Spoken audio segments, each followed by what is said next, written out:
بسم اللہ الرحمن الرحیم۔ السلام علیکم زینب ٹی وی کے ناظرین، آج کے درس حدیث میں خوش آمدید۔ ناظرین اکرام، آج کے درس حدیث کا موضوع ہے بیویوں کے ساتھ حسن سلوک۔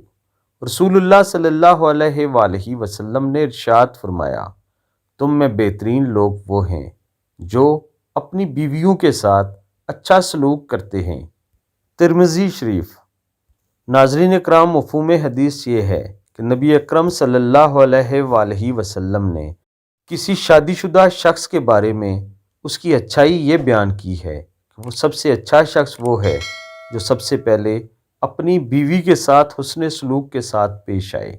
باہر کے معاملات تو بات کے ہیں، یعنی جس شخص نے اپنے گھر کے اندر سکون حاصل کر لیا، اپنی بیوی کے ساتھ حسن سلوک کے ساتھ پیش آیا، اس کے حقوق کا خیال رکھا، اس کے نان نطفے کا خیال رکھا، تو ایسا شخص سب سے بہترین ہے۔ آپ سب دوستوں نے اس خوبصورت حدیث مبارکہ پر عمل کرنا ہے اور اپنے دوستوں کے ساتھ اس حدیث مبارکہ کو ضرور شیئر کرنا ہے۔ اللہ تعالیٰ آپ سب کو اجر عظیم عطا فرمائے، آمین ثم آمین۔